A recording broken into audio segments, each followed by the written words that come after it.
नमस्कार दोस्तों, आपका अपने YouTube चैनल और स्टडी 2.0 पर बहुत बहुत स्वागत है। आज हम ज्योग्राफी के सब टॉपिक भारत की स्थिति एवं विस्तार का टॉप 25 क्वेश्चंस को करेंगे और साथ ही हम मैप के जरिए ये समझते चलेंगे कि किस तरीके से किस प्रश्न का उत्तर क्या हुआ। अगर आपका ये टॉपिक कंप्लीट है तो आप खुद का टेस्ट कीजिए इस पूरे वीडियो के दौरान कि आपको कितना आता है, और अगर नहीं कंप्लीट है तो आप पूरा अंत तक देखिए। और इस वीडियो के अंत में मैंने एक क्वेश्चन आपसे पूछा है, उस क्वेश्चन के आंसर भी आप कमेंट सेक्शन में कीजिए। तो चलिए शुरू करते हैं आज का अपना पहला सवाल।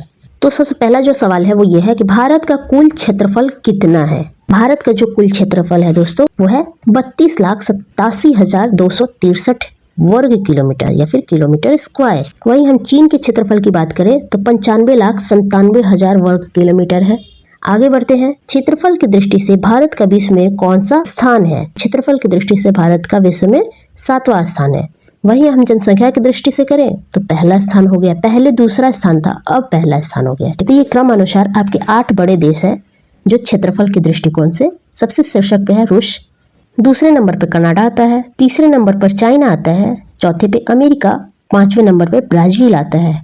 वहीं जब छठे नंबर की बात करें तो ऑस्ट्रेलिया आता है, उसके बाद हमारा भारत, उसके बाद अर्जेंटीना। तो ये 8 बड़े देश के नाम है। कभी कभी प्रश्न आपसे ये भी पूछ लिया जाता है कि क्षेत्रफल के दृष्टिकोण से चौथे नंबर का कौन सा राष्ट्र है। तो आपको याद रखना पड़ेगा ये क्रम भी अगर आप कॉम्पिटिटिव एग्जाम की तैयारी कर रहे हैं। अगला क्वेश्चन हमारा है, भारत का क्षेत्रफल संपूर्ण विश्व के क्षेत्रफल का लगभग कितना % है। तो ये लगभग 2.4% है। ठीक, तो ये आपको याद रखना है। उसके बाद आगे बढ़ते हैं। भारत के पूर्व से पश्चिम तक की लंबाई कितनी है। ये देखिए दोस्तों, भारत की पूर्वी सीमा ये है और वहीं जब हम पश्चिमी सीमा की बात करते हैं तो यहाँ पर है। तो ये जो एक लाइन आप देख रहे होंगे यहाँ पर, ये डिस्टेंस बता रहा है कि पूर्व से लेकर पश्चिम तक की लंबाई कितनी है। तो ये आपको याद रखना है, पूर्व से पश्चिम तक की लंबाई है 2,933 किलोमीटर। तो उसके बाद आगे बढ़ते हैं और दूसरा प्रश्न देखते हैं। भारत की उत्तर से दक्षिण तक की लंबाई कितनी है। अभी हमने पूर्व से पश्चिम तक का पढ़ा, अब हम उत्तर से दक्षिण या फिर दक्षिण से उत्तर। ठीक है, तो देखिए यहाँ पे एक और लाइन आपको वर्टिकल दिख रही होगी। ये शो करता है इस मैप में कि उत्तर से दक्षिण तक की लंबाई कहाँ है। हमारा पॉइंट कहाँ पर आ गया, 37 डिग्री 6 मिनट, और दक्षिणी पॉइंट कहाँ आ गया, 8 डिग्री 4 मिनट। ठीक है, वहीं जब हम लंबाई की बात करते हैं तो ये हमारा लंबाई है 3214 किलोमीटर, यानी कि सी नंबर हमारा आंसर इसका सही हो जाएगा, 3214 किलोमीटर। आगे बढ़ते हैं। भारत की तट रेखा की कुल लंबाई कितनी है। तो दोस्तों देखिए, भारत की तट रेखा आपसे पूछी गई है। तो तट रेखा गुजरात से होकर जो ये कच्छ से होकर यहाँ से ऐसे गुजरती है, ये हमारा तट रेखा है। तो इसकी लंबाई 7,516 किलोमीटर है। दोस्तों इसमें भी आपसे 2 सवाल बनते हैं। अगर भारत की मुख्य भूमि की तट रेखा पूछ ली जाए तो मुख्य भूमि की तट रेखा यानी कि ये गुजरात से लेकर पश्चिम बंगाल तक हमारा हो जाएगा 6100 किलोमीटर। वहीं जब हम ये अंडमान निकोबार की तट रेखा को भी मिला देते हैं तो कुल जो तटीय रेखा होती है वो 7516 किलोमीटर। तो ये आपको याद रखना है। अगर मुख्य भाग पूछा जाए तो 6100 यानी कि 6100 किलोमीटर, अगर कुल भाग पूछा जाए तो आपको याद रखना है कि 7516 किलोमीटर। तो नेक्स्ट क्वेश्चन हमारा है, भारत की स्थलीय सीमा की लंबाई कितनी है। अभी हमने तटीय रेखा की लंबाई जाना था, अब हम स्थलीय सीमा की लंबाई जानेंगे।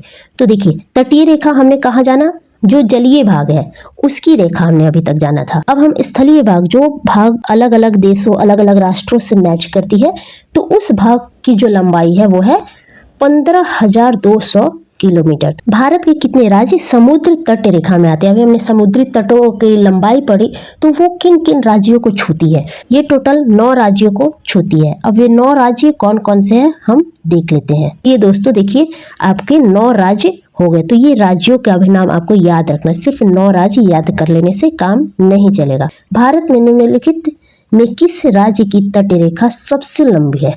अभी हमने 9 राज्यों के बारे में पढ़ा, लेकिन उसमें से सबसे ज्यादा लंबी तट रेखा, तो इसका आंसर हो जाएगा गुजरात। लेकिन गुजरात कैसे, वो भी हम थोड़ा सा देख लेते हैं। देखिए, गुजरात हमारा यहाँ पे पड़ता है। गुजरात में कच्छ जो है वो है ये है। तो गुजरात का मैक्सिमम जो क्षेत्रफल है ना वो लगभग तटीय रेखा में पड़ती है। हम एक बार यहाँ पे पूरे तट रेखाओं की लंबाइयां यहाँ पे देख सकते हैं, जिसमें गुजरात की जो तट रेखा है वो है 1214 किलोमीटर।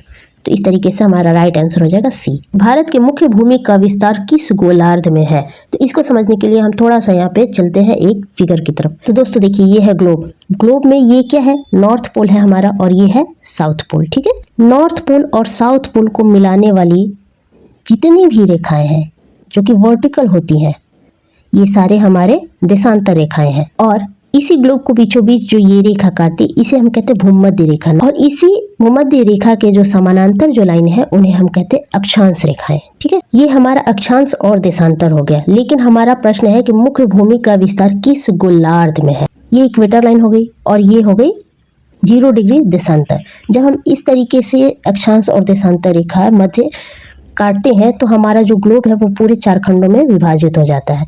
इन 4 खंडों को, इसको कहेंगे उत्तर पूर्वी, इसको कहेंगे उत्तर पश्चिमी, और इसको कहेंगे दक्षिण पश्चिमी, और इसको कहेंगे दक्षिण पूर्वी भाग। ठीक है, इतना क्लियर हो गया। अब इसमें हमारा देश कहाँ है? ये देखिए, हमारा एशिया दिख रहा है।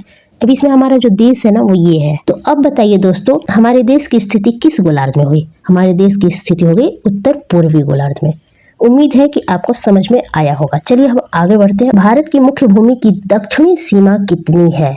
तो भारत के मुख्य भूमि की दक्षिणी सीमा जो है वो ये है 8 डिग्री 4 मिनट उत्तरी अक्षांश।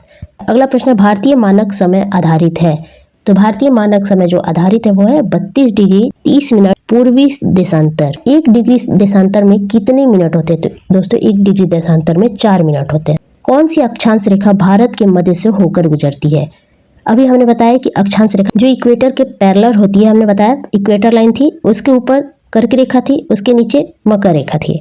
तो भारत के मध्य से कर्क रेखा होकर गुजरती है। आपका ये आंसर हो जाएगा। कर्क रेखा भारत के कितने राज्यों से होकर गुजरती है? कर्क रेखा भारत के 8 राज्यों से होकर गुजरती है। निम्नलिखित में से किस भारतीय राज्यों में से होकर कर्क रेखा नहीं गुजरती है? तो आपको पता होना चाहिए कि कौन कौन राज्यों से होकर गुजरती है, तभी आप इस सवाल का जवाब सही से दे सकते हैं।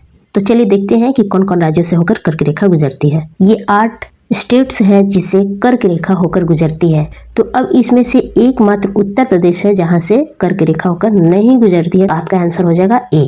ठीक है, तो ये भी आपको याद रखना है। संपूर्ण भारत के कितने प्रतिशत भूभाग पर पर्वत एवं पहाड़ियों का विस्तार पाया जाता है? तो दोस्तों संपूर्ण भारत के 29.3% भूभाग पर पर्वत और पहाड़ियों का विस्तार पाया जाता है। तो ये आपको याद रखना है। संपूर्ण भारत के कितने प्रतिशत भूभाग पर मैदान का विस्तार पाया जाता है? अभी हमने क्या पढ़ा था?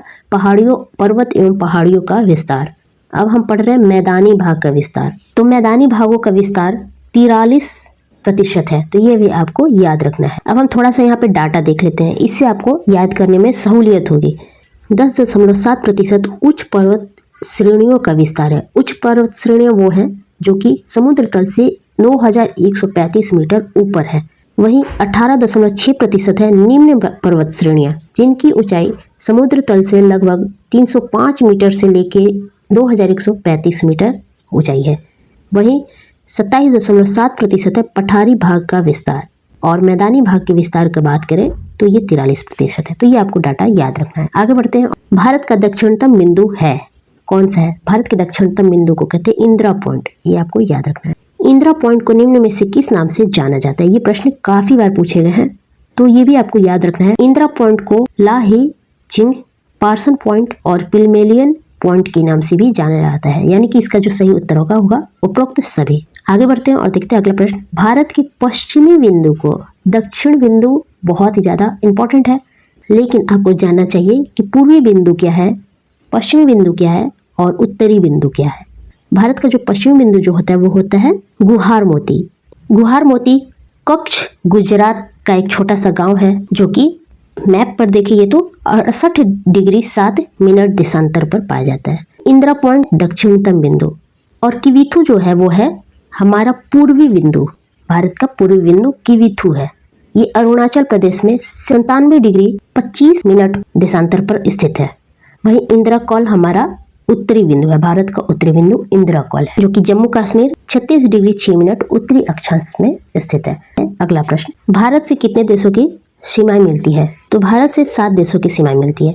वे 7 देश कौन कौन से हैं? पाकिस्तान, अफगानिस्तान, चीन, नेपाल, भूटान, म्यांमार और बांग्लादेश। ये 7 देश हैं जिनसे भारत की सीमाएं लगती हैं, तो ये भी आपको याद रखना है। भारत के कुल कितने राज्य पड़ोसी देशों की सीमा से जुड़ते हैं?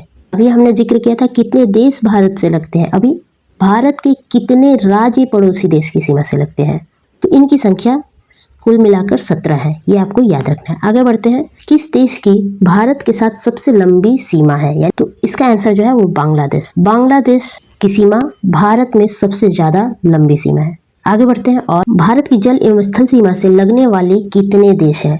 ऐसे देशों के नाम आपको बताना है जो कि जल और स्थल दोनों से ही भारत से जुड़े हो।